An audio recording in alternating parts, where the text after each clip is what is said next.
Hello friends, मैं विपिन प्रसाद आपका अपना यूट्यूब चैनल एशियन मैथ्स में स्वागत करता हूं। फ्रेंड, आज का मेरा टॉपिक है quadratic equation. Friends, quadratic equation के अंतर्गत आज मैं बताने जा रहा हूं nature of the roots of a quadratic equation. तो फ्रेंड्स, इस टॉपिक को स्टार्ट करने से पहले अगर आप इस चैनल पर नए हैं, चैनल को सब्सक्राइब कीजिए, साथ साथ बेल आइकन को बस दबाइए ताकि नई नई वीडियो की जानकारी मैं समय पर दे सकूँ। तो फ्रेंड्स, चलिए आज मैं ले चलता हूँ nature of the roots of the quadratic equation. तो फ्रेंड, क्वाड्रेटिक इक्वेशन का स्टैंडर्ड फॉर्म मैं बता चुका हूं already, ax square plus bx plus c equal to 0 where a does not equal to 0। And इसका जो क्वाड्रेटिक फार्मूला मैं derive किया था वह क्वाड्रेटिक फार्मूला है -b plus minus under root d upon 2a। ये मैं बता चुका हूं, वेयर जहां d का वैल्यू क्या होता है b square minus 4ac। D जो अंदर में देख रहे हैं ना, इसका वैल्यू क्या होता है बी स्क्वायर माइनस 4ac, और इसी डी को हम कहते हैं डिस्क्रिमिनांट। यहां तक मैं डिस्कस ऑलरेडी कर चुका हूं। यहां पर कहा जा रहा है कि नेचर ऑफ द रूट्स, तो नेचर ऑफ द रूट्स हमेशा डिपेंड्स करता है किस पर? डिस्क्रिमिनांट पर डिपेंड करता है, यानी डी पर डिपेंड करता है। ठीक है, तो डी इक्वल टू क्या है बी स्क्वायर माइनस 4ac। अब इसका कुछ केसेस है, जा देखिए।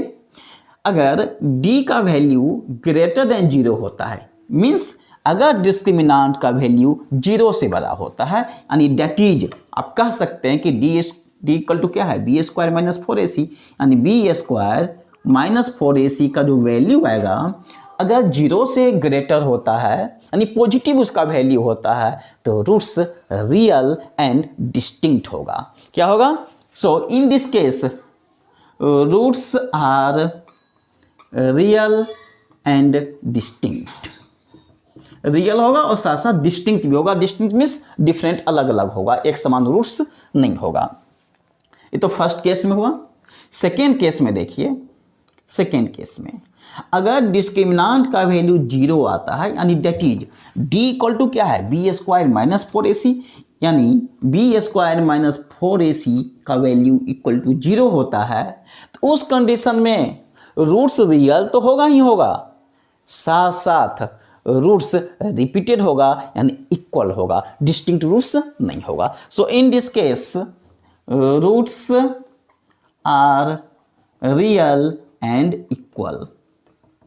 तो रियल एंड इक्वल कब होगा? जब डिस्क्रिमिनांट का वैल्यू 0 होगा। और रियल एंड डिस्टिंक्ट कब होगा? जब डिस्क्रिमिनांट का वैल्यू 0 से ग्रेटर होगा। थर्ड कंडीशन इसका क्या है?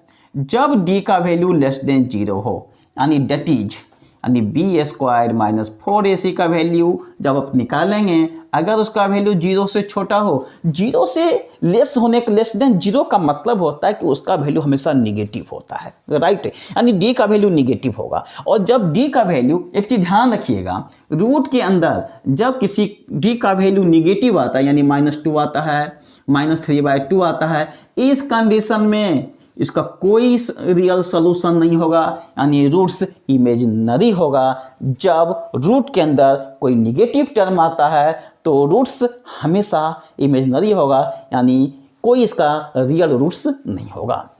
सो d less than 0, that is B square minus 4ac less than 0, तो रूट्स क्या होगा? इसमें यहाँ क्या था? Roots are real and distinct. इस केस में क्या होगा? रूट्स आर इमेजिनरी, यानी that is no real roots, इसका कोई भी रियल रूट्स नहीं होगा। क्लियर? तो फ्रेंड, आप यहां तक समझ गए होंगे। लेकिन फ्रेंड, एक चीज हमेशा याद रखिएगा नोट में, कि जब d का value greater than equal to 0 हो जाए, यानी इस कंडीशन और इस कंडीशन को मैं क्या किया हूं? मिला दिया हूं। इसका मतलब है कि roots are real, roots are real, यानी रूट्स आर रियल का मतलब है कि d का value greater than equal to 0 होगा। इसलिए होगा ना कि d ग्रेटर देन 0 में भी रियल आ रहा है और d इक्वल टू 0 में भी रियल आ रहा है, इसलिए रूट्स आर रियल जब d greater than equal to 0। और इसमें दोनों चीज कंडीशन समाया हुआ है, d greater than 0 roots are real and distinct, और d इक्वल टू 0 तो roots are real and equal. Clear? अब मैं इसका कुछ एग्जांपल्स लेता हूं। Find the nature of the roots of the given quadratic equation. कह कि दिया हुआ क्वाड्रेटिक इक्वेशन का नेचर बताइए और फिर इसको सॉल्व कीजिए। क्लियर? तो फ्रेंड, सबसे पहले फर्स्ट क्वेश्चन को देखता हूं। यहां पर देखिए a इक्वल टू क्या है? 2 है, क्वाड्रेटिक इक्वेशन के फॉर्म में है। b क्या होता है, x का कोफिशिएंट होता है और x का कोफिशिएंट -6 है, और c क्या होता है, कांस्टेंट टर्म यानी 3 है। तो सबसे पहले मैं d निकालूंगा, क्योंकि नेचर निकालने के लिए हमें तो डिस्क्रिमिनेंट ही तो निकालना पड़ता है ना, तो डिस्क्रिमिनेंट हम निकाल लेते हैं। तो d इक्वल टू क्या होता है, b² माइनस 4ac।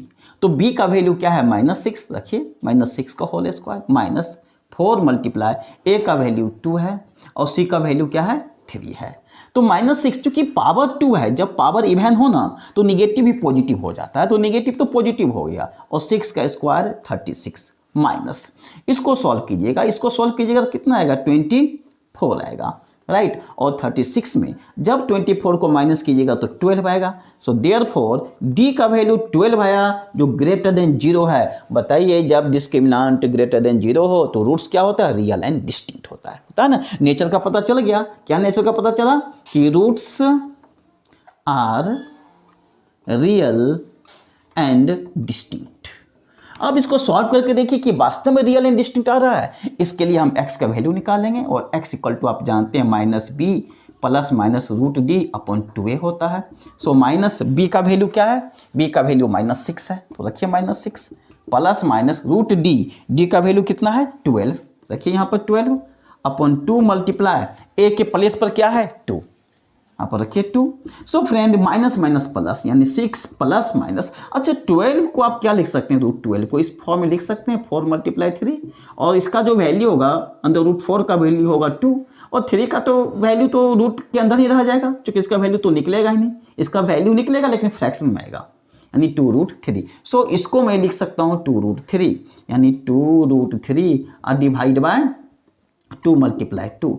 तो 2 दोनों में कॉमन निकाल लेते हैं, तो यहाँ आएगा 3 प्लस माइनस √3 डिवाइड बाय 2 × 2। तो ये 2 कैंसिल। तो फ्रेंड आप देख रहे हैं ना, एक वैल्यू आया 3 प्लस √3/2, और दूसरा वैल्यू क्या आया, 3 माइनस √3/2, यही ना दो वैल्यू आया, और दोनों वैल्यू अलग अलग है, सेम वैल्यू है क्या, नहीं ना। तो रूट्स रियल भी हो गया और साथ साथ डिस्टिंक्ट भी हो गया, और इसका सोल्यूशन भी निकल गया। अब इसका नेक्स्ट सोल्यूशन देखिए, अब सोल्यूशन सेकेंड का देखते हैं। इसका सोल्यूशन देखिए, इसमें भी a इक्वल टू क्या है, x² का कोफिशिएंट को a कहते हैं यानी 2, b क्या होता है, x का कोफिशिएंट, और x का कोफिशिएंट -3 है, और c क्या है, कांस्टेंट टर्म है। तो सबसे पहले हम क्या निकालेंगे, डिस्क्रिमिनेंट निकालेंगे। सो d इक्वल टू होता है b² minus 4ac। So friend b का वैल्यू है -3 का whole square minus 4 multiply a का वैल्यू क्या होगा 2, और c का वैल्यू क्या होगा 5। सो 9 माइनस, क्योंकि मैं बता चुका हूं जब पावर इवन हो ना तो निगेटिव भी पॉजिटिव हो जाता है, इसलिए ये पॉजिटिव हो गया, और 3 के स्क्वायर 9 माइनस 4 2 जा 8 8 मल्टीप्लाई 5 यानी 40 होगा ना, 40, और 9 में -40 को माइनस कीजिएगा 9 में, इसका वैल्यू आएगा -31। सो d इक्वल टू आया -31, और -31 लेस देन 0 है। सो फ्रेंड इस सिचुएशन में क्या होगा, नो रियल रूट्स, इसका कोई रियल रूट्स तो होगा ही नहीं। So no real roots, no real roots यानी रूट्स इमेजिनरी निकल गया। अब मैं ले चलता हूं क्वेश्चन नंबर 3 की ओर। देखिए 3 में भी देखिए, यहां पर a का वैल्यू क्या है, x² का कोफिशिएंट यानी 3, b का वैल्यू क्या है, x का कोफिशिएंट यानी -4√3, और c का वैल्यू क्या है, कांस्टेंट टर्म यानी 4। सो हम इस केस में d निकालेंगे, और d इक्वल टू होता है b² minus 4ac। So friend b का वैल्यू है -4√3 का whole square minus 4 multiply a के प्लेस पर 3 रखिए, और c के प्लेस पर 4 रखिए। सो माइनस का पावर 2 है, तो मैं बताया हूं इवन होने से माइनस पॉजिटिव हो जाता है, ये तो पॉजिटिव हो गया। अब 4 के स्क्वायर 16, और √3 का स्क्वायर क्या होता है 3, -4 3 12, 12 को 4 से मल्टीप्लाई कीजिएगा तो 48 आएगा, और 16 को जब 3 से मल्टीप्लाई कीजिएगा तब पर भी 48 ही आएगा। सो 48 माइनस 48 यानी 0। सो देयरफॉर d निकल गया 0, और 0 का मतलब जानते हैं ना, roots are real and equal. Roots क्या होगा, नेचर निकल गया, roots are real and equal होगा। क्लियर। अब इसका सोल्यूशन कैसे निकालेंगे, सोल्यूशन निकालना बहुत आसान है, क्योंकि x equal to -b plus minus √d/2a होता है, यानी माइनस b का वैल्यू क्या है, b का वैल्यू है -4√3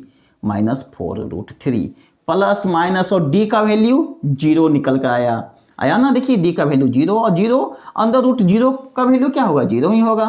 और डिवाइड बाय 2a और a के प्लेस पर क्या है 3।